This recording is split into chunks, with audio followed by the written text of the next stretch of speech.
ورتل القرآن ترتيلا.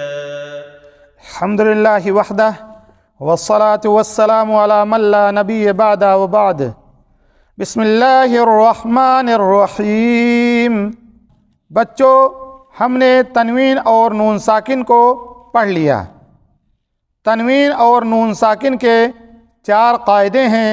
انشاءاللہ تبارک و تعالی آج ہم اسے سیکھیں گے. نمبر 1 اظہار، نمبر 2 اخفاء، نمبر 3 اقلاب، نمبر 4 ادغام.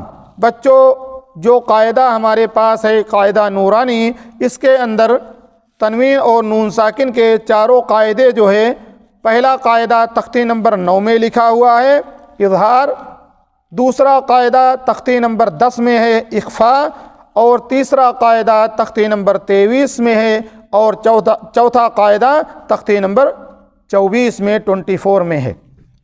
تنوین اور نون ساکن کے یہ 4 قاعدے ہیں، ان کا نام یاد رکھیے. اور آج انشاءاللہ تبارک و تعالی اس کا معنی ہم سمجھا دیتے ہیں، ڈیفینیشن نہیں، معنی سمجھا دیتے ہیں. انشاءاللہ اگلی تختی میں اس کا ڈیفینیشن شروع ہو جائے گا، کیونکہ اگلی تختی جو ہے تختی نمبر 9 ہے، اور تختی نمبر 9 میں اظہار کا قاعدہ ہے. آئیے اب سمجھتے ہیں. نمبر 1 اظہار. اظہار کسے کہتے ہیں؟ اظہار کا معنی ہوتا ہے ظاہر کرنا. کیا چیز ظاہر کیا جائے گا؟ جب انشاءاللہ تبارک و تعالی ہم اظہار کا قاعدہ پڑھیں گے تو اس میں سمجھیں گے. تنوین اور نون ساکن کا قاعدہ نمبر 2 اخفاء. اخفاء کا معنی کیا ہے؟ چھپانا. چھپانا. کیا چیز چھپائیں گے؟ جب تختی نمبر 10 میں آئیں گے، تختی نمبر 10 میں اخفاء ہے، تو اس کے بارے میں، اس کے ڈیفینیشن میں، اس کی تعریف میں یہ سمجھیں گے کہ کیا چیز چھپائی جائے گی. تنوین اور نون ساکن کا قاعدہ نمبر 3 جو ہے، یہ تختی نمبر 23 میں ہے. اس کا نام ہے اقلاب. اقلاب کا معنی ہوتا ہے بدل دینا. کیا چیز بدلا جائے گا؟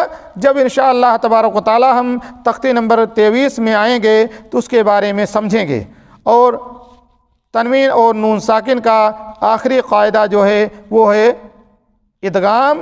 اور ادغام کا معنی ہوتا ہے ملا دینا، مدغم کر دینا. کیا چیز کو ملایا جائے گا؟ انشاءاللہ تبارک و تعالی ہم جب تختی نمبر 24 میں آئیں گے تو انشاءاللہ ہم سمجھیں گے. بچوں، یہ ترتیب تو اپنے اس قاعدے کی ہے جو قاعدہ نورانی ہے. باقی اور قاعدے ہیں جن میں ترتیب تھوڑی سی الگ ہے، لیکن قاعدہ یہ 4 قاعدے ہی ہیں تنوین اور نون ساکن کے. اور یہ بہت مہم ہے، بہت ضروری ہے. اگر کوئی بچہ تنوین اور نون ساکن کے 4 قاعدوں کو، چاروں قاعدوں میں سے کسی میں کوئی کمزوری تھوڑی سی محسوس کی، یعنی اس کو یاد نہیں رہا، تو وہ قرآن برابر نہیں پڑھ پائے گا.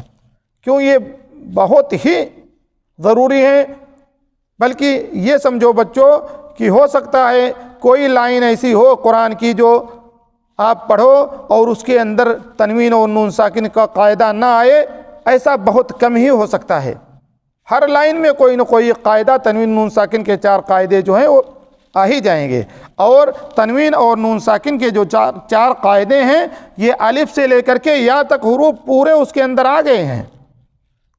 تو آج انشاءاللہ تبارک و تعالی اسی پہ روکتے ہیں. تنوین اور نون ساکن کے 4 قاعدے ہیں. نمبر 1 اظہار، نمبر 2 اخفاء، نمبر 3 اقلاب، نمبر 4 ادغام. فی امان اللہ.